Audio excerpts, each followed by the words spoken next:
जय श्री कृष्णा। श्रीमद् भागवत महापुराण की जय। आप सभी का दिन शुभ हो। आज सुनिए भागवत पुराण में आगे की कथा। श्री मैत्रेय जी कहते हैं, विदुर जी, स्वयंभु मनु के महारानी शत्रुपा से प्रियव्रत और उत्तानपाद इन दो पुत्रों के सिवा 3 कन्याएं भी हुई थी। वे आकुति, देवहूति और प्रसूति नाम से विख्यात थी। आकुति का यद्यपि उसके भाई थे, तब भी महारानी शत्रुपा की अनुमति से उन्होंने रुचि प्रजापति के साथ पुत्रिका धर्म के अनुसार विवाह किया था। पुत्रिका धर्म के अनुसार किए जाने वाले विवाह में ये शर्त होती है कि कन्या के जो पहला पुत्र होगा उसे कन्या के पिता ले लेंगे। प्रजापति रुचि भगवान के अनन्य चिंतन के कारण ब्रह्म तेज से संपन्न थे। उन्होंने आकुति के गर्भ से एक पुरुष और स्त्री का जोड़ा उत्पन्न किया। उनमें जो पुरुष था वह साक्षात यज्ञ स्वरूपधारी भगवान विष्णु थे और जो स्त्री थी वह भगवान से कभी अलग न रहने वाली लक्ष्मी जी की अंश स्वरूपा दक्षिणा थी। मनु जी अपनी पुत्री आकुति के उस परम तेजस्वी पुत्र को बड़ी प्रसन्नता से अपने घर ले आए और दक्षिणा को रुचि प्रजापति ने अपने पास रखा।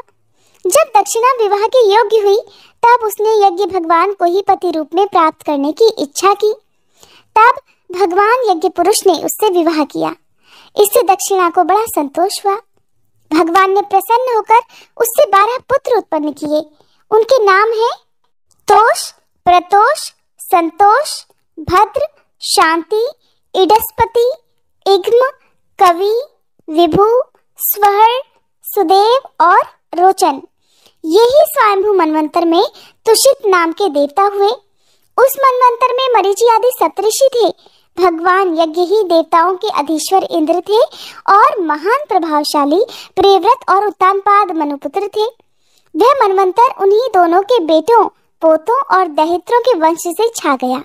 हे प्यारे विदुर जी, मनु जी ने अपनी दूसरी कन्या देवहूति कर्दम जी को ब्याही थी। उसके संबंध की प्राय सभी बातें तुम मुझसे सुन चुके हो। भगवान मनु ने अपनी तीसरी कन्या प्रसूति का विवाह ब्रह्मा जी के पुत्र दक्ष प्रजापति से किया था। उसकी विशाल वंश परंपरा तो सारी त्रिलोकी में फैली हुई है।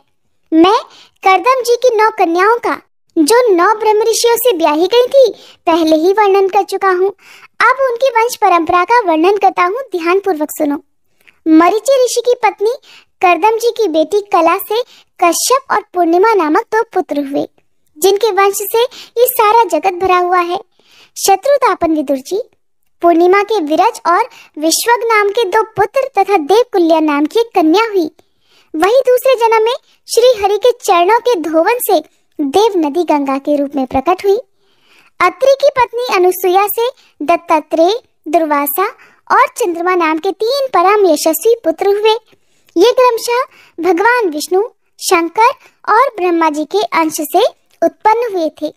ये जानकर विदुर जी ने मैत्रेय जी से पूछा कि हे गुरु जी, कृपया ये बतलाइए कि जगत की उत्पत्ति, स्थिति और अंत करने वाले इन सर्वश्रेष्ठ देवों ने अत्रि मुनि के यहाँ क्या करने की इच्छा से अवतार लिया था। तब श्री मैत्रेय जी इस प्रकार कहने लगे कि हे विदुर जी, जब ब्रह्मा जी ने ब्रह्म ज्ञानियों में श्रेष्ठ महर्षि अत्रि को सृष्टि रचने के लिए आज्ञा दी, तब वे अपनी सहधर्मिणी के सहित तप करने के लिए ऋष नामक कुल पर्वत पर चले गए। वहां पलाश और अशोक के वृक्षों का एक विशाल वन था। उसके सभी वृक्ष फूलों के गुच्छों से लदे हुए थे तथा उसमें सब ओर निर्विंध्या नदी के जल की कलकल ध्वनि गूंजती रहती थी। उस वन में वे मुनिश्रेष्ठ प्राणायाम के द्वारा अपने मन को वश में करके 100 वर्ष तक केवल वायु पीकर सर्दी गर्मी आदि द्वंद्वों की कुछ भी परवाह न करके एक ही पैर से खड़े रहे। उस समय वे मन ही मन यही प्रार्थना करते रहे कि जो कोई संपूर्ण जगत के ईश्वर हैं, मैं उनकी शरण में हूँ, वे मुझे अपने ही समान संतान प्रदान करें। तब ये देखकर कि प्राणायाम रूपी ईंधन से प्रज्वलित हुआ अत्रि मुनि का तेज उनके मस्तक से निकलकर तीनों लोगों को कपा रहा है। ब्रह्मा, विष्णु और महादेव तीनों जगतपति उनके आश्रम में आए। उस समय अप्सरा, मुनि, गंधर्व, सिद्ध, विद्याधर और नाग उनका सुयश गा रहे थे। उन तीनों का एक ही साथ प्रादुर्भाव होने से अत्रि मुनि का अंतःकरण प्रकाशित हो उठा। उन्होंने एक पैर से ही खड़े खड़े उन देव देवों को देखा और फिर पृथ्वी पर दंड के समान लौटकर प्रणाम करने के अनंतर अर्घ पुष्पादि पूजन की सामग्री हाथ में लेकर उनकी पूजा की। वे तीनों अपने अपने वाहन अर्थात हंस, गरुड़ और बैल पर चढ़े हुए तथा अपने कमंडल, चक्र, त्रिशूल आदि चिन्हों से सुशोभित थे। उनकी आंखों से कृपा की वर्षा हो रही थी। उनके मुख पर मंद मंद हास्य की रेखा थी, जिससे उनकी प्रसन्नता झलक रही थी। उनके तेज से चौंधियाकर मुनिवर ने अपनी आंखें मूंद ली। वे अपने मन को उन्हीं की ओर लगाकर हाथ जोड़कर और सुंदर भावपूर्ण वचनों में लोक में सबसे बड़े उन तीनों देवों की स्तुति करने लगे। अत्रि मुनि कहने लगे, हे भगवान, प्रत्येक कल्प के आरंभ में जगत की उत्पत्ति, स्थिति और लय के लिए जो माया के सत्वादी तीनों गुणों का विभाग करके भिन्न भिन्न शरीर धारण करते हैं, वे ब्रह्मा, विष्णु और महादेव आप ही हैं। मैं आपको प्रणाम करता हूँ। कहिए, मैंने जिनको बुलाया था आप में से वे कौन महानुभाव हैं? क्योंकि मैंने तो संतान प्राप्ति की इच्छा से केवल एक सुरेश्वर भगवान का ही चिंतन किया था। फिर आप तीनों ने यहाँ पधारने की कृपा कैसे की? आप लोगों तक तो देहधारियों के मन की भी गति नहीं है, इसलिए मुझे बड़ा आश्चर्य हो रहा है। आप लोग कृपा करके मुझे इसका रहस्य बतलाइए। श्री मैत्रेय जी कहते हैं, हे समर्थ विदुर जी, अत्रि मुनि के वचन सुनकर वे तीनों देव हंसे और उनसे सुमधुर वाणी में इस प्रकार कहने लगे, हे ब्राह्मण, तुम सत्य संकल्प हो, अतः तुमने जैसा संकल्प किया था वही होना चाहिए। उससे विपरीत भला कैसे हो सकता था? तुम जिस जगदीश्वर का ध्यान करते थे वह हम तीनों ही हैं। प्रिय महर्षि, तुम्हारा कल्याण हो। तुम्हारे यहाँ हमारे ही अंश स्वरूप 3 जगत विख्यात पुत्र उत्पन्न होंगे और तुम्हारे सुंदर यश का विस्तार करेंगे। उन्हें इस प्रकार अभीष्ट वर देकर तथा पति पत्नी दोनों से भली भांति पूजित होकर उनके देखते ही देखते वे तीनों सुरेश्वर अपने अपने लोकों को चले गए। ब्रह्मा जी के अंश से चंद्रमा, विष्णु जी के अंश से योगवेत्ता दत्तात्रेय जी और महादेव जी के अंश से दुर्वासा ऋषि अत्रि के पुत्र रूप में प्रकट हुए। अब अंगिरा ऋषि की संतानों का वर्णन भी सुनो। अंगिरा की पत्नी श्रद्धा ने सिनिवाली, कुहू, राका और अनुमति इन 4 कन्याओं को जन्म दिया। इनके सिवा उनके साक्षात भगवान उद्धव जी और ब्रह्मनिष्ठ बृहस्पति जी ये 2 पुत्र भी हुए जो स्वारोचिष मनवंतर में विख्यात हुए। पुलत्स्य जी के उनकी पत्नी हविर्भू से महर्षि अगस्त्य और महातपस्वी विश्रवा ये 2 पुत्र हुए। इनमें अगस्त्य जी दूसरे जन्म में जठराग्नि हुए। विश्रवा मुनि के इडविदा के गर्भ से यक्षराज कुबेर का जन्म हुआ और उनकी दूसरी पत्नी केशिनी से रावण, कुंभकर्ण और विभीषण उत्पन्न हुए। हे महामते, महर्षि पुलह की स्त्री परम साध्वी गति से कर्मश्रेष्ठ, वरियान और सहिष्णु ये 3 पुत्र उत्पन्न हुए। इसी प्रकार क्रतु की पत्नी क्रिया ने ब्रह्मतेज से दैदीप्यमान वालखिल्यादि 60,000 ऋषियों को जन्म दिया। शत्रुतापन विदुर जी, वशिष्ठ जी की पत्नी ऊर्जा अर्थात अरुंधति से चित्रकेतु आदि 7 विशुद्ध चित्त ब्रह्म ऋषियों का जन्म हुआ। उनके नाम चित्रकेतु, सुरोचि, विरजा, मित्र, उलक्षण, वृषभधान और द्युमान थे। इनके सिवा उनकी दूसरी पत्नी से शक्ति आदि और भी कई पुत्र हुए। अथर्वा मुनि की पत्नी चित्ती ने दध्यंग अर्थात दधीची नामक एक तपोनिष्ठ पुत्र प्राप्त किया, जिसका दूसरा नाम अश्वशिरा भी था। अब भृगु के वंश का वर्णन भी सुनो। महाराज भृगु जी ने अपनी भार्या ख्याति से धाता और विधाता नामक पुत्र तथा श्री नाम की एक भगवत परायणा कन्या उत्पन्न की। मेरु ऋषि ने अपनी अयाति और नियति नाम की कन्याएं क्रमशः धाता और विधाता को ब्याही। उनसे उनके मृकंड और प्राण नामक पुत्र हुए। उनमें से मृकंड के मार्कंडे और प्राण के मुनिवर वेदशिरा का जन्म हुआ। भृगु जी के एक कवि नामक पुत्र भी थे। उनके भगवान उष्णा अर्थात शुक्राचार्य हुए। हे विदुर जी, इन सब मुनीश्वरों ने भी संतान उत्पन्न करके सृष्टि का विस्तार किया। इस प्रकार मैंने तुम्हें ये कर्दम जी के दोहित्रों की संतान का वर्णन सुनाया। जो पुरुष इसे श्रद्धा पूर्वक सुनता है उसके पापों को यह तत्काल नष्ट कर देता है। ब्रह्मा जी के पुत्र दक्ष प्रजापति ने मनुनंदनी प्रसूति से विवाह किया। उससे उन्होंने सुंदर नेत्रों वाली 16 कन्याएं उत्पन्न की। भगवान दक्ष ने उनमें से 13 धर्म को, 1 अग्नि को, 1 समस्त पितृगण को और एक संसार का संहार करने वाले तथा जन्म मृत्यु से छुड़ाने वाले भगवान शंकर को दी। श्रद्धा, मैत्री, दया, शांति, तुष्टि, पुष्टि, क्रिया, उन्नति, बुद्धि, मेधा, तितिक्षा, ह्रिंग और मूर्ति ये धर्म की पत्नियां हैं। इनमें से श्रद्धा ने शुभ, मैत्री ने प्रसाद, दया ने अभय, शांति ने सुख, तुष्टि ने मोद और पुष्टि ने अहंकार को जन्म दिया। क्रिया ने योग, उन्नति ने दर्प, बुद्धि ने अर्थ, मेधा ने स्मृति, तितिक्षा ने क्षेम और ह्रिंग अर्थात लज्जा ने प्रशय अर्थात विनय नामक पुत्र उत्पन्न किया। समस्त गुणों की खान मूर्ति देवी ने नर नारायण ऋषियों को जन्म दिया। इनका जन्म होने पर इस संपूर्ण विश्व ने आनंदित होकर प्रसन्नता प्रकट की। उस समय लोगों के मन, दिशाएं, वायु, नदी और पर्वत सभी में प्रसन्नता छा गई।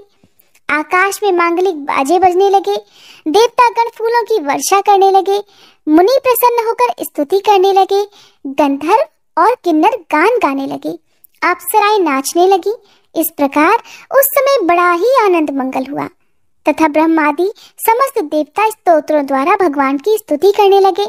देवतागण कहने लगे, जिस प्रकार आकाश में तरह तरह के रूपों की कल्पना कर ली जाती है, उसी प्रकार जिन्होंने अपनी माया के द्वारा अपने ही स्वरूप के अंदर इस संसार की रचना की है और अपने उस स्वरूप को प्रकाशित करने के लिए इस समय इस ऋषि विग्रह के साथ धर्म के घर में अपने आप को प्रकट किया है, उन परम पुरुष को हमारा नमस्कार है, जिनके तत्व का शास्त्र के आधार पर हम लोग केवल अनुमान ही करते हैं, प्रत्यक्ष नहीं कर पाते। उन्हीं भगवान ने देवताओं को संसार की मर्यादा में किसी प्रकार की गड़बड़ी ना हो, इसीलिए सत्व गुण से उत्पन्न किया है। अब वे अपने करुणामय नेत्रों से जो समस्त शोभा और सौंदर्य के निवास स्थान निर्मल दिव्य कमल को भी नीचा दिखाने वाले हैं, हमारी ओर निहारे। हे प्यारे विदुर जी, प्रभु का साक्षात दर्शन पाकर देवताओं ने उनकी इस प्रकार स्तुति और पूजा की। इसके पश्चात भगवान नर नारायण दोनों गंधमादन पर्वत पर चले गए। भगवान श्री हरि के अंशभूत वे नर नारायण ही इस समय पृथ्वी का भार उतारने के लिए यदुकुल भूषण श्री कृष्ण और उन्हीं के सरीखे श्याम वर्ण कुरुकुल तिलक अर्जुन के रूप में अवतीर्ण हुए हैं। अग्निदेव की पत्नी स्वाहा ने अग्नि के ही अभिमानी पावक, पवमान और शुचि ये 3 पुत्र उत्पन्न किए। ये तीनों ही हवन किए हुए पदार्थों का भक्षण करने वाले हैं। इन्हीं तीनों से 45 प्रकार के अग्नि और उत्पन्न हुए। ये ही अपने 3 पिता और एक पितामह को साथ लेकर 49 अग्नि कहलाए।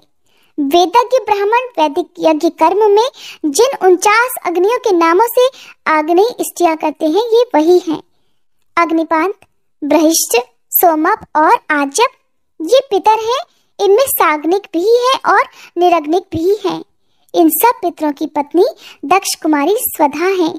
इन पितरों से स्वधा के धारिणी और वयुना नाम की 2 कन्याएं हुई। वे दोनों ही ज्ञान विज्ञान में पारंगत और ब्रह्म ज्ञान का उपदेश करने वाली हुई। महादेव जी की पत्नी सती थी। वे सब प्रकार से अपने पतिदेव की सेवा में संलग्न रहने वाली थी, किंतु उनके अपने गुण और शील के अनुरूप कोई पुत्र नहीं हुआ, क्योंकि सती के पिता दक्ष ने बिना ही किसी अपराध के भगवान शिव जी के प्रतिकूल आचरण किया था। इसीलिए सती ने युवावस्था में ही क्रोधवश योग के द्वारा स्वयं ही अपने शरीर का त्याग कर दिया था। विदुर जी ने पूछा, हे ब्राह्मण, प्रजापति दक्ष तो अपनी पुत्रियों से बहुत ही स्नेह रखते थे, फिर उन्होंने अपनी कन्या सती का अनादर करके शीलवानों में सबसे श्रेष्ठ श्री महादेव जी से द्वेष क्यों किया? महादेव जी भी चराचर के गुरु, वैर रहित, शांत मूर्ति, आत्माराम और जगत के परम आराध्य देव हैं, उनसे भला कोई क्यों वैर करेगा? भगवान, उन ससुर और दामाद में इतना विद्वेष कैसे हो गया जिसके कारण सती ने अपने दुस्त्यज प्राणों तक की भी बलि दे दी? ये आप मुझसे कहिए। विदुर जी के प्रश्नों को सुनकर श्री मैत्रेय जी इस प्रकार कहने लगे, हे विदुर जी, पहले एक बार प्रजापतियों के यज्ञ में सब बड़े बड़े ऋषि, देवता, मुनि और अग्नि आदि अपने अपने अनुयायियों के सहित एकत्र हुए थे। उसी समय प्रजापति दक्ष ने भी उस सभा में प्रवेश किया। वे अपने तेज से सूर्य के समान प्रकाशवान थे और उस विशाल सभा भवन का अंधकार दूर कर रहे थे। उन्हें आया देखकर ब्रह्मा जी और महादेव जी के अलावा अग्नि पर्यंत सभी सभासद उनके तेजी से प्रभावित होकर अपने अपने आसनों से उठकर खड़े हो गए। इस प्रकार समस्त सभासदों से भली भांति सम्मान प्राप्त करके तेजस्वी दक्ष जगत पिता ब्रह्मा जी को प्रणाम कर उनकी आज्ञा से अपने आसन पर बैठ गए। आज की इस कथा में आपको जानकारी मिलेगी कि आखिरकार क्यों महादेव जी ने देवी सती को उनके पिता के यहाँ यज्ञ में जाने की अनुमति नहीं दी थी। इस तरह भरी सभा में सभी देवतागणों ने दक्ष प्रजापति का सम्मान किया था और उन्हें खड़े होकर अभिवादन किया था, परंतु महादेव जी को पहले से ही बैठा देखकर उनसे अभ्युत्थान आदि के रूप में कुछ भी आदर न पाकर दक्ष प्रजापति उनका ये व्यवहार सहन नहीं कर पाए। दक्ष प्रजापति को बहुत क्रोध आया और उन्होंने टेढ़ी नजरों से महादेव जी की तरफ इस प्रकार देखा मानो वे उन्हें अपनी क्रोधाग्नि से जला डालेंगे। फिर वे इस प्रकार कहने लगे, देवता और अग्नियों के सहित समस्त ब्रह्म ऋषिगण मेरी बात सुनिए। मैं ना समझी या द्वेषवश नहीं कहता बल्कि शिष्टाचार की बात कहता हूँ कि निर्लज्ज महादेव समस्त लोकपालों की पवित्र कीर्ति को धूल में मिला रहा है। देखिए, इस घमंडी ने सत्पुरुषों के आचरण को लांछित और मटिया मेट कर दिया है। बंदर कैसे नेत्र वाले इसने सत्पुरुषों के समान मेरी सावित्री सरीखी मृग नयनी पवित्र कन्या का अग्नि और ब्राह्मणों के सामने पानी ग्रहण किया था, इसलिए ये एक प्रकार मेरे पुत्र के समान हो गया है।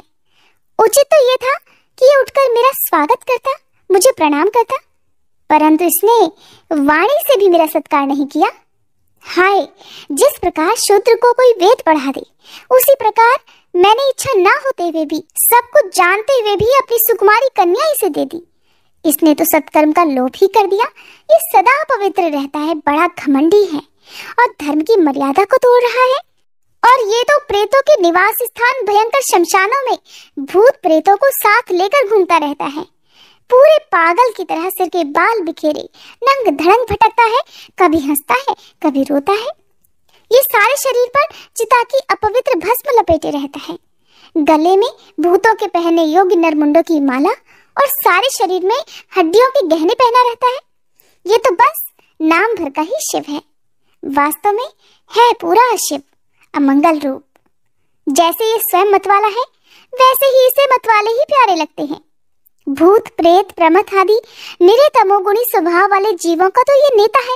अरे, मैंने केवल ब्रह्मा जी के बहकावे में आकर ऐसे भूतों के सरदार, आचारहीन और दुष्ट स्वभाव वाले को अपनी भोली भाली बेटी ब्याह दी। श्री मैत्रेय जी कहते हैं, हे विदुर जी, दक्ष ने इस प्रकार महादेव जी को बहुत बुरा भला कहा और महादेव जी ने इसका कोई प्रतिकार ही नहीं किया। वे तो पहले की तरह निश्चल भाव से अपने ही स्थान पर बैठे रहे। इससे दक्ष के क्रोध का पारा और भी ऊंचा चढ़ गया और वे जल हाथ में लेकर उन्हें श्राप देने को ही तैयार हो गए। दक्ष ने कहा, ये महादेव देवताओं में बड़ा ही अधम है। अब से इसे इंद्र उपेंद्र आदि देवताओं के साथ यज्ञ का भाग कभी न मिले। उपस्थित मुख्य सभासदों ने उन्हें बहुत मना किया, परंतु उन्होंने तो किसी की नहीं सुनी और महादेव जी को श्राप दे ही डाला। फिर वे अत्यंत क्रोधित होकर उस सभा से निकलकर अपने घर चले गए। जब श्री शंकर जी के अनुयायियों में अग्रगण्य नंदीश्वर को मालूम हुआ कि दक्ष ने श्राप दे डाला है, तो वे क्रोध से तमतमा उठे और उन्होंने दक्ष तथा उन ब्राह्मणों को जिन्होंने दक्ष के दुर्वचनों का अनुमोदन किया था, उनके दुर्वचनों को सुनकर भी प्रतिकार नहीं किया था, बड़ा भयंकर श्राप दे डाला। नंदीश्वर बोल उठे, जो इस मरण धर्म शरीर में ही अभिमान करके किसी से भी द्रोह न करने वाले भगवान शंकर से द्वेष करता है, वह भेद बुद्धि वाला मूर्ख दक्ष तत्व ज्ञान से विमुख ही रहे। ये चातुर्मास्य यज्ञ करने वाले को अक्षय पुण्य प्राप्त होता है। आदि अर्थवाद रूप वेद वाक्यों से मोहित और विवेक भ्रष्ट होकर विषय सुख की इच्छा से कपट धर्ममय गृहस्थ आश्रम में आसक्त रहकर कर्मकांड में ही लगा रहता है। इसकी बुद्धि देहादि में आत्म भाव का चिंतन करने वाली है और उसके द्वारा इसने आत्म स्वरूप को ही भुला दिया है। अरे, ये तो साक्षात पशु के ही समान है। अतः अत्यंत स्त्री लंपट हो और शीघ्र ही इसका मुंह बकरे का हो जाए। ये मूर्ख कर्ममयी अविद्या को ही विद्या समझता है। इसलिए ये और जो लोग भगवान शंकर का अपमान करने वाले इस दुष्ट के पीछे पीछे चलने वाले हैं, वे सभी जन्म मरण रूप संसार चक्र में पड़े रहें। वेद वाणी रूप लता फल श्रुति रूप पुष्पों से सुशोभित है। इसके कर्म फल रूप मनमोहक गंध से इनके चित्त क्षुब्ध हो रहे हैं। इससे ये शंकर द्रोही कर्मों के जाल में ही फंसे रहे। ये ब्राह्मण लोग भक्षा भक्ष के विचार को छोड़कर केवल पेट पालने के लिए ही विद्या तप और व्रत आदि का आश्रय लें तथा धन शरीर और इंद्रियों के सुख को ही सुख मानकर उन्हीं के गुलाम बनकर दुनिया में भीख मांगते भटका करें। नंदीश्वर के मुख से इस प्रकार ब्राह्मण कुल के लिए यह श्राप सुनकर उसके बदले में भृगु जी ने ये दुस्तर श्राप रूप ब्रह्मदंड दिया।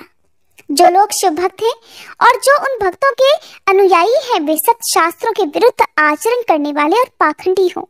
जो लोग शौचाचार विहीन मंदबुद्धि तथा जटा राख और हड्डियों को धारण करने वाले हैं, वे ही शैव संप्रदाय में दीक्षित हों, जिसमें सुरा और आसव ही देवताओं के समान आदरणीय हैं। अरे तुम लोग तो धर्म मर्यादा के संस्थापक और वर्णाश्रमियों के रक्षक वेद और ब्राह्मणों की निंदा करते हो। इससे मालूम होता है तुमने पाखंड का आश्रय ले रखा है। ये वेद मार्ग ही लोगों के लिए कल्याणकारी और सनातन मार्ग है। पूर्व पुरुष इसी पर चलते आए हैं और इसके मूल साक्षात श्री विष्णु भगवान हैं। तुम लोग सत्पुरुषों के परम पवित्र और सनातन मार्ग स्वरूप वेद की निंदा करते हो।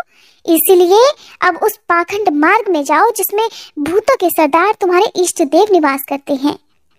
श्री मैत्रेय जी कहते हैं, हे विदुर जी, भृगु ऋषि के इस प्रकार शाप देने पर भगवान शंकर कुछ खिन्न से होकर वहां से अपने अनुयायियों सहित चल दिए। वहां प्रजापति लोग जो यज्ञ कर रहे थे उसमें पुरुषोत्तम श्री हरि ही उपास्य देव थे और वह यज्ञ 1000 वर्ष में समाप्त होने वाला था। उसे समाप्त कर उन प्रजापतियों ने श्री गंगा यमुना के संगम में यज्ञांत स्नान किया और फिर प्रसन्न मन से अपने अपने स्थानों को चले गए। श्री मैत्रेय जी कहते हैं, हे विदुर जी, इस प्रकार उन ससुर और दामाद को आपस में बैर विरोध रखते हुए बहुत अधिक समय निकल आया। इसी समय ब्रह्मा जी ने दक्ष को समस्त प्रजापतियों का अधिपति बना दिया। इससे उसका गर्व और भी बढ़ गया। अब उसने भगवान शंकर आदि ब्रह्मनिष्ठों को यज्ञ भाग न देकर उनका तिरस्कार करते हुए पहले तो वाजपेय यज्ञ किया और फिर बृहस्पति सब नाम का महायज्ञ आरंभ किया। उस यज्ञोत्सव में सभी ब्रह्म ऋषि, देवर्षि, पितर, देवता आदि अपनी अपनी पत्नियों के साथ पधारे। उन सब ने मिलकर वहां मांगलिक कार्य संपन्न किए और प्रजापति दक्ष द्वारा उन सभी का स्वागत सत्कार किया गया। उस समय आकाश मार्ग से जाते हुए देवतागण आपस में उस यज्ञ की चर्चा करते जाते थे।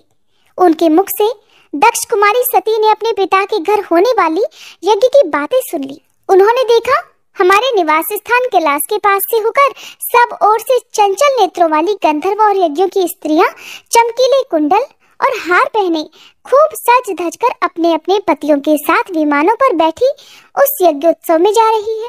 इससे उन्हें भी बड़ी उत्सुकता हुई और उन्होंने अपने पति भगवान भूतनाथ से कहा। देवी सती इस प्रकार कहने लगी, हे वामदेव, सुना है इस समय आपके ससुर दक्ष प्रजापति के यहाँ बड़ा भारी यज्ञोत्सव हो रहा है। देखिए तो ये सब देवतागण वहीं जा रहे हैं। हे स्वामी, अगर आपकी इच्छा हो तो हम भी चलें। इस समय अपने आत्मियों से मिलने के लिए मेरी बहनें भी अपने अपने पतियों सहित वहां अवश्य आएंगी। मैं भी चाहती हूँ कि आपके साथ वहां जाकर माता पिता के दिए हुए गहने कपड़े आदि उपहार स्वीकार करूं। वहां अपने पतियों से सम्मानित बहनों, मौसियों और अपनी जननी को देखने के लिए मेरा मन बहुत दिनों से उत्सुक है। हे कल्याणमय, इसके सिवा वहां महर्षियों का रचा हुआ श्रेष्ठ यज्ञ भी देखने को मिलेगा। हे अजन्मा प्रभु, आप जगत की उत्पत्ति के कारण हैं। आपकी माया से रचा हुआ ये परम आश्चर्यमय त्रिगुणात्मक जगत आप ही में भास रहा है, किंतु मैं तो स्त्री स्वभाव होने के कारण आपके तत्व से अनभिज्ञ और बहुत दीन हूँ।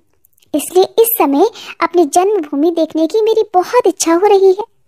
हे जन्म रहित नीलकंठ, देखिए इनमें कितनी ही स्त्रियां तो ऐसी हैं जिनका प्रजापति दक्ष से कोई संबंध भी नहीं है, फिर भी ये अपने अपने पतियों के साथ खूब सज धज कर झुंड की झुंड वहां जा रही है। वहां जाने वाली इन देवांगनाओं के राजहंस के समान श्वेत विमानों से आकाश मंडल कैसा सुशोभित हो रहा है। हे सुरश्रेष्ठ, ऐसी अवस्था में अपने पिता के यहाँ उत्सव का समाचार पाकर उसकी बेटी का शरीर उसमें सम्मिलित होने के लिए क्यों न छटपटाएगा। पति, गुरु और माता पिता आदि सुहृदयों के यहाँ तो बिना बुलाए भी जा सकते हैं। अतः हे देव, आप मुझ पर प्रसन्न होइए।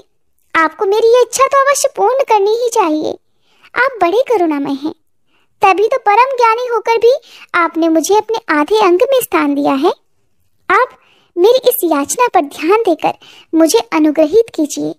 श्री मैत्रेय जी कहते हैं, प्रिया सती जी के इस प्रकार प्रार्थना करने पर अपने आत्मियों का प्रिय करने वाले भगवान शंकर को दक्ष प्रजापति के उन मर्म भेदी दुर्वचन रूप बाणों का स्मरण हो आया जो उन्होंने समस्त प्रजापतियों के सामने कहे थे।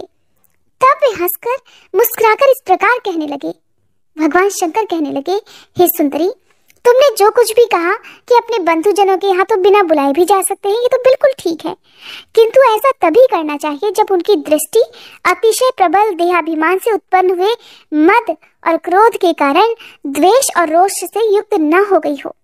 विद्या, तप, धन, सुदृढ़ शरीर, युवावस्था और उच्च कुल, ये 6 सत्पुरुषों के तो गुण है, परंतु नीच पुरुषों में ही ये अवगुण हो जाते हैं, क्योंकि इनसे उनका अभिमान बढ़ जाता है और दृष्टि दोष युक्त हो जाती है और विवेक शक्ति नष्ट हो जाती है। इसी कारण वे महापुरुषों का प्रभाव नहीं देख पाते। हे देवी, इसी से जो अपने यहाँ आए हुए पुरुषों को कुटिल बुद्धि से भौं चढ़ाकर रोष भरी दृष्टि से देखते हैं, उन अव्यवस्थित चित्त लोगों के यहाँ ये हमारे बांधव हैं, ऐसा समझकर कभी नहीं जाना चाहिए। हे देवी, शत्रुओं के बाणों से बिंध जाने पर भी ऐसी व्यथा नहीं होती जैसे अपने कुटिल बुद्धि स्वजनों के कुटिल वचनों से होती है, क्योंकि बाणों से शरीर छिन्न भिन्न हो जाए तो जैसे तैसे निद्रा तो आ ही जाती है, किंतु कुर्वाक्यों से मर्म स्थान विद्ध हो जाने पर मनुष्य हृदय की पीड़ा से दिन रात बेचैन रहता है।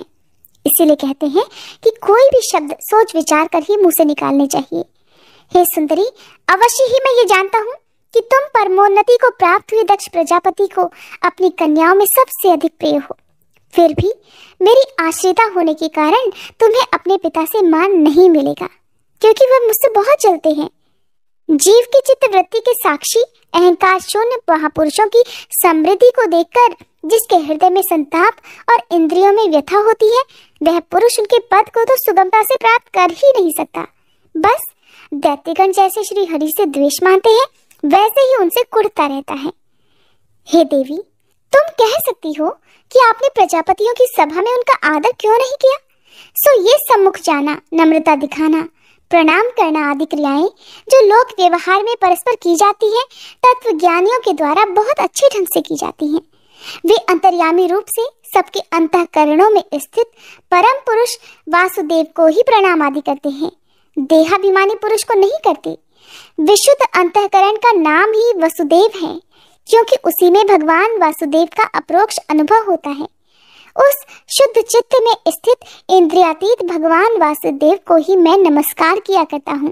इसलिए प्रिय, जिसने प्रजापतियों के यज्ञ में मेरे द्वारा कोई अपराध न होने पर भी मेरा कटु वाक्यों से तिरस्कार किया था, वो दक्ष यद्यपि तुम्हारे शरीर को उत्पन्न करने वाला पिता है, तब भी मेरा शत्रु होने के कारण तुम्हें उसे अथवा उसके अनुयायियों को देखने का विचार भी नहीं करना चाहिए।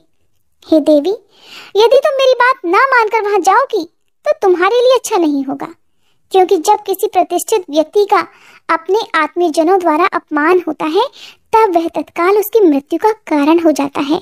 भोले शंकर ने देवी सती को बातों ही बातों में कितना गूढ़ रहस्य समझाया था, जिसे वो समझ ही नहीं पाई थी। श्री मैत्रेय जी कहते हैं, हे विदुर जी, इतना कहकर भगवान शंकर मौन हो गए। उन्होंने देखा कि प्रजापति दक्ष के यहाँ जाने देने अथवा जाने देने से रोकने दोनों ही अवस्थाओं में देवी सती के प्राण त्याग की संभावना है।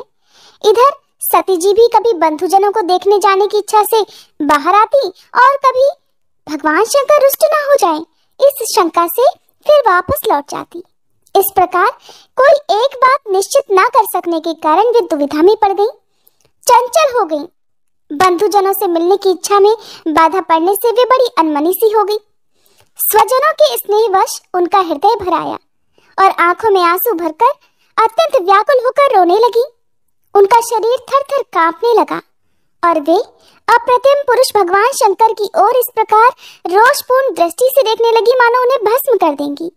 शोक और क्रोध ने उनके चित्त को बिल्कुल बेचैन कर दिया और स्त्री स्वभाव के कारण उनकी बुद्धि मूढ़ हो गई। जिन्होंने प्रीतिवश उन्हें अपना आधा अंग तक दे डाला था, उन सत्पुरुषों के प्रिय भगवान शंकर को भी छोड़कर वे लंबी लंबी सांसें लेती हुई अपने माता पिता के घर चल पड़ी।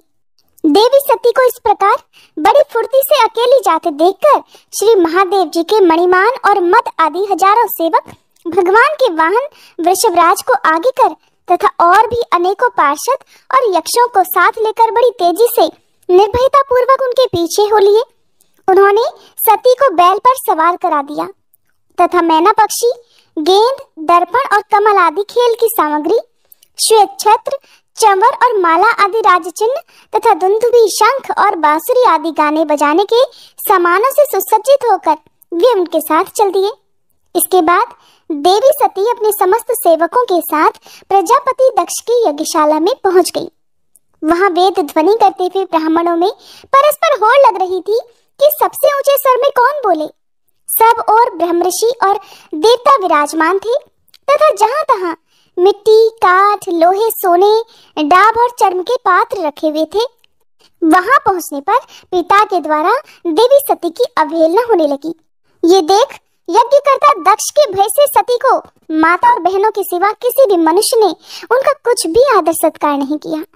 अवश्य उनकी माता और बहनें बहुत प्रसन्न हुई और प्रेम से गदगद होकर उन्होंने सती जी को आदर पूर्वक गले लगाया। किंतु सती जी ने पिता से अपमानित होने के कारण बहनों के कुशल प्रश्न सहित प्रेमपूर्ण वार्तालाप और माता तथा मौसियों के सम्मान पूर्वक दिए हुए उपहार और सुंदर आसन आदि को स्वीकार ही नहीं किया। सर्वलोकेश्वरी देवी सती का यज्ञ मंडप में तो अनादर हुआ ही था, उन्होंने ये भी देखा कि उस यज्ञ में भगवान शंकर के लिए कोई भाग ही नहीं दिया गया है और पिता दक्ष उनका बड़ा अपमान कर रहे हैं। इससे उन्हें बहुत क्रोध हुआ। ऐसा जान पड़ता था मानो वे अपने रोष से संपूर्ण लोकों को भस्म कर देंगी। प्रजापति दक्ष को कर्म भाग के अभ्यास से बहुत घमंड हो गया था। उसे शिव जी से द्वेष करते देखकर जब सती के साथ आए हुए भूत उसे मारने को तैयार हुए, तब देवी सती ने उन्हें अपने तेज से रोक दिया और सब लोगों को सुनाकर पिता की निंदा करते हुए क्रोध से लड़खड़ाती हुई वाणी में कहने लगी।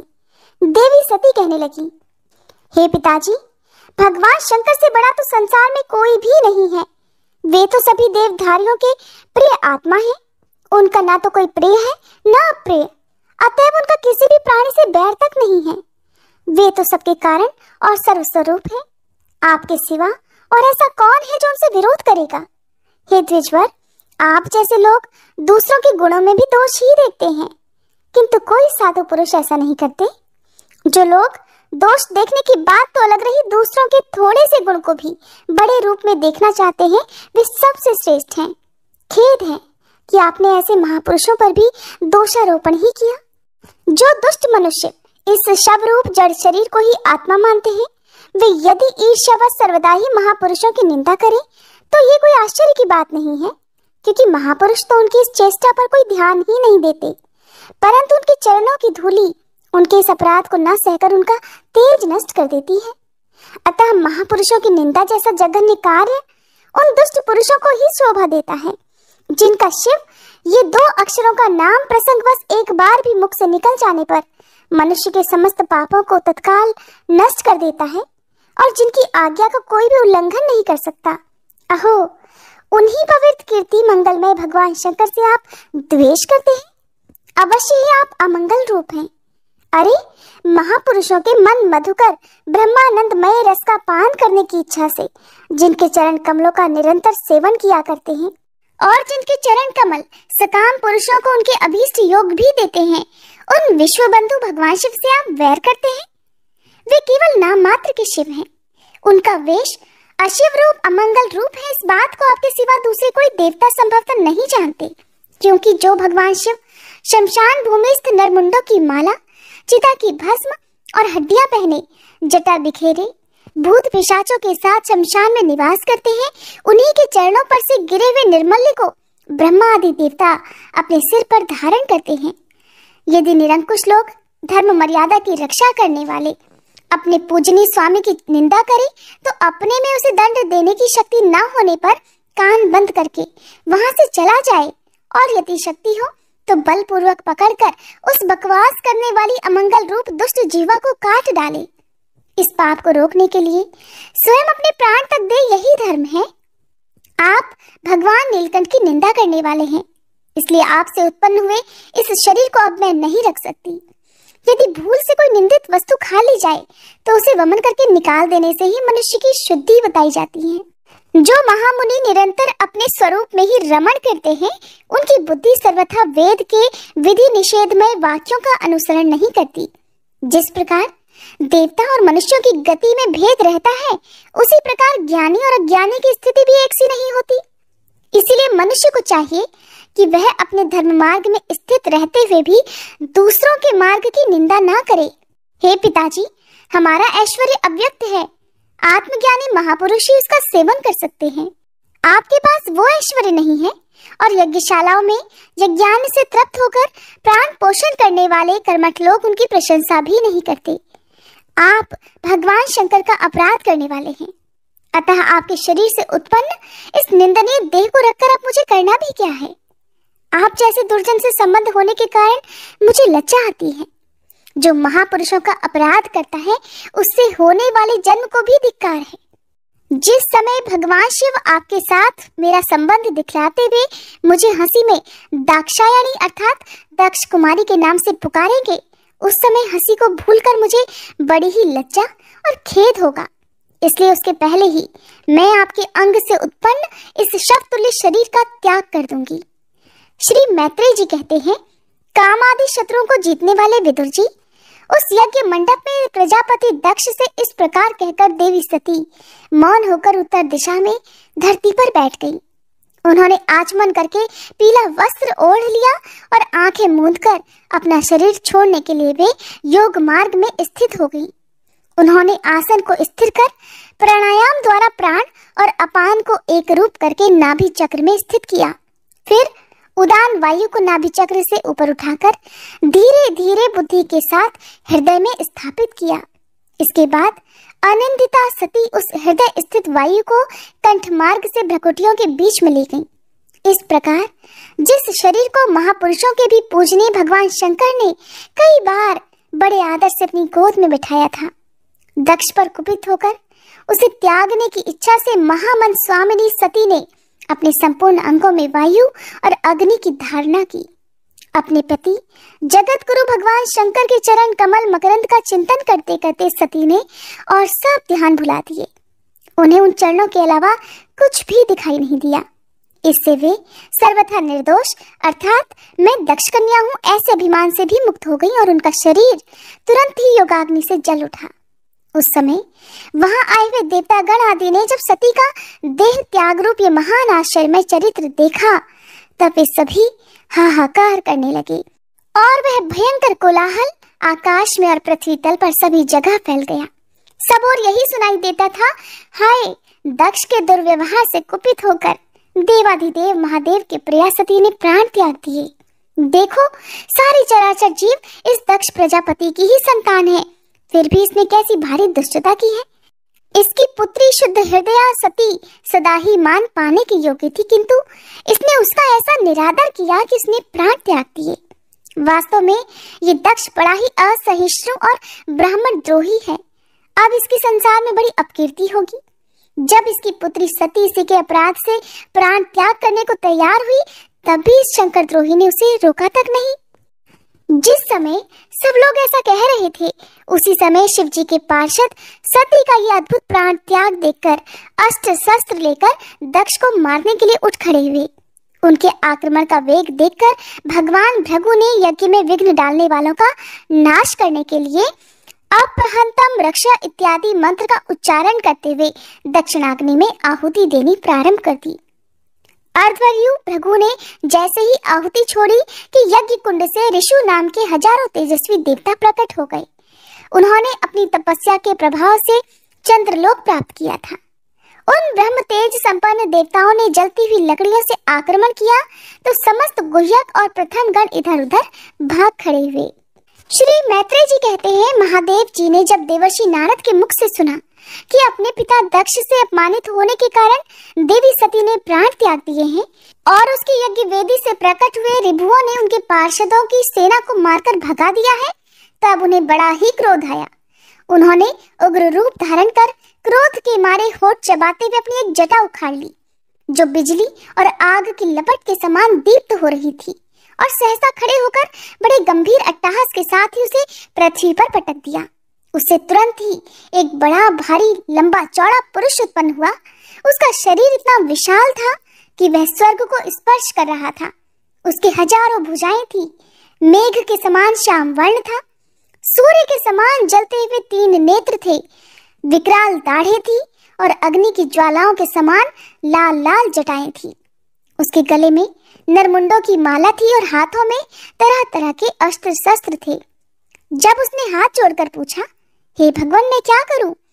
तब भगवान भूतनाथ कहने लगे, हे वीर रुद्र, तू मेरा अंश है, इसलिए मेरे पार्षदों का अधिनायक बनकर तू तुरंत ही जा और दक्ष तथा उसके यज्ञ को नष्ट कर डाल।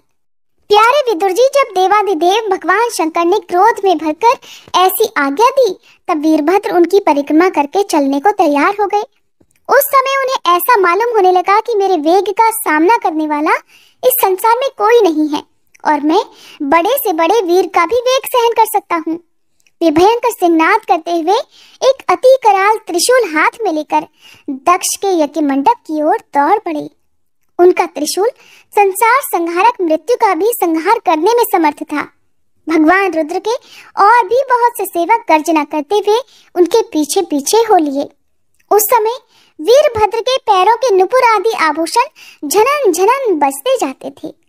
इधर यज्ञशाला में बैठे हुए ऋत्विज, यजमान, सदस्य तथा अन्य ब्राह्मण और ब्राह्मणियों ने जब उत्तर दिशा की ओर धूल उड़ती देखी, तब वे सोचने लगे, अरे ये अंधेरा सा कैसे होता जा रहा है? ये धूल कहाँ से छा गई? इस समय ना तो आंधी ही चल रही है और ना कहीं लुटेरे ही सुने जाते हैं, क्योंकि अपराधियों को कठोर दंड देने वाला राजा प्राचीन वर ही अभी जीवित है। अभी गौओं के आने का समय भी नहीं हुआ, फिर ये धूल भला कहाँ से आई? क्या इसी समय संसार का प्रलय तो नहीं होने वाला? तब दक्ष पत्नी प्रसूति एवं अन्य स्त्रियों ने व्याकुल होकर कहा, प्रजापति दक्ष ने अपनी सारी कन्याओं के सामने बेचारी निरपराधा सती का तिरस्कार किया था। मालूम होता है कि उसी का फल है, अथवा हो न हो ये संसार मूर्ति भगवान रुद्र के अनादर का ही परिणाम है। प्रलय काल उपस्थित होने पर जिस समय वे अपने जटाजूट को बिखेर कर तथा शस्त्रास्त्रों से सुसज्जित अपनी भुजाओं को ध्वजा के समान फैलाकर तांडव नृत्य करते हैं, उस समय उनके त्रिशूल के फलों से दिग्गज बिंध जाते हैं और उनके मेघ गर्जन के समान भयंकर अट्टहास से 10 दिशाएं विदीर्ण हो जाती हैं। उस समय उनका तेज असह्य होता है। वे अपनी भौहें टेढ़ी करने के कारण बड़े दुर्धर्ष से जान पड़ते हैं और उनकी विकराल दाढ़ों से तारागण अस्त व्यस्त हो जाते हैं। उन क्रोध में भरे हुए भगवान शंकर को बार बार कुपित करने वाला पुरुष साक्षात विधाता ही क्यों न हो, क्या कभी उसका कल्याण हो सकता है? जो लोग महात्मा दक्ष के यज्ञ में बैठे हुए थे, वे भय के कारण एक दूसरे की ओर कातर दृष्टि से निहारते हुए ऐसी ही तरह तरह की बातें कर रहे थे कि इतने में ही आकाश और पृथ्वी में सब ओर सहस्त्रों भयंकर उत्पात होने लगे। विदुर जी, इसी समय दौड़कर आए हुए रुद्र सेवकों ने उस महान यज्ञ मंडप को सब ओर से घेर लिया। वे सब तरह तरह के अस्त्र शस्त्र लिए हुए थे। उनमें कोई बौने, कोई भूरे रंग के, कोई पीले और कोई मगर के समान पेट और मुख वाले थे। उनमें से किन्होंने प्रागवश अर्थात यज्ञशाला के पूर्व और पश्चिम के खंभों के बीच में आड़े रखे हुए डंडे को तोड़ डाला, किन्हीं ने यज्ञशाला के पश्चिम की ओर स्थित पत्नीशाला को नष्ट कर डाला, किन्हीं ने यज्ञशाला के सामने का सभा मंडप और मंडप के आगे उत्तर की ओर स्थित आग्नेयशाला को तोड़ डाला, किन्होंने यजमान गृह और पाकशाला को तहस नहस कर डाला, किन्हीं ने यज्ञ के पात्र फोड़ डाले, किन्हीं ने अग्नियों को बुझा डाला। उनमें से कुछ ने वेदी की सीमा के सूत्रों को तोड़ डाला, कोई मुनियों को तंग करने लगे, कोई स्त्रियों को डराने धमकाने लगे और कुछ ने अपने पास होकर भागते हुए देवताओं को पकड़ लिया। मणिमान ने भृगु ऋषि को बांध लिया, वीरभद्र ने प्रजापति दक्ष को कैद कर लिया तथा चंडीश ने पुषा को और नंदीश्वर ने भग देवता को पकड़ लिया। भगवान शंकर के पार्षदों की ये भयंकर लीला देखकर तथा उनके कंकड़ पत्थरों की मार से बहुत तंग आकर वहां जितने भी ऋत्विज सदस्य और देवतागण थे वे सब के सब जहां तहां भाग गए। भृगु जी हाथ में सुवा लिए हवन कर रहे थे। वीरभद्र ने इनकी दाढ़ी मूछ नोच ली, क्योंकि इन्होंने प्रजापति की सभा में मूछें ऐंठते हुए महादेव जी का उपहास किया था। उन्होंने क्रोध में भरकर भग देवता को पृथ्वी पर पटक दिया और उनकी आंखें निकाल ली, क्योंकि जब दक्ष देव सभा में श्री महादेव जी को बुरा भला कहते हुए शाप दे रहे थे उस समय इन्होंने ही दक्ष को सैन देकर उकसाया था। इसके बाद जैसे अनिरुद्ध के विवाह के समय बलराम जी ने कलिंग राज के दांत उखाड़े थे, ठीक उसी प्रकार उन्होंने पूषा के दांत तोड़ डाले, क्योंकि जब दक्ष ने महादेव जी को गालियां दी थी उस समय ये दांत दिखाकर हंस रहे थे। फिर वे दक्ष की छाती पर बैठकर एक तेज तलवार से उसका सिर काटने लगे, परंतु बहुत प्रयत्न करने पर भी वे उस समय उसे धड़ से अलग नहीं कर पाए। जब किसी भी प्रकार के अस्त्र शस्त्रों से दक्ष की त्वचा नहीं कटी तब वीरभद्र को बड़ा आश्चर्य हुआ और वे बहुत देर तक विचार करते रहे। तब उन्होंने यज्ञ मंडप में यज्ञ पशुओं को जिस प्रकार मारा जाता है उसे देखकर उसी प्रकार दक्ष रूप उस यजमान पशु का सिर धड़ से अलग कर दिया। ये देखकर भूत प्रेत और पिशाच आदि तो उनके इस कर्म की प्रशंसा करते हुए वाह वाह करने लगे और दक्ष के दलवालों में हाहाकार मच गया। वीरभद्र ने क्रोधित होकर दक्ष के कटे हुए सिर को यज्ञ की दक्षिणाग्नि में डाल दिया और उस यज्ञशाला में आग लगाकर यज्ञ को विध्वंस करके वे कैलाश पर्वत को वापस लौट गए। हरे कृष्णा। आज की कथा में बस इतना ही। इसके आगे की कथा सुनने के लिए कृपया आप अगले अध्याय के अनुसार जरूर कीजिएगा। ये कथा अगर आपको अच्छी लगी हो तो वीडियो को लाइक करना मत भूलिएगा।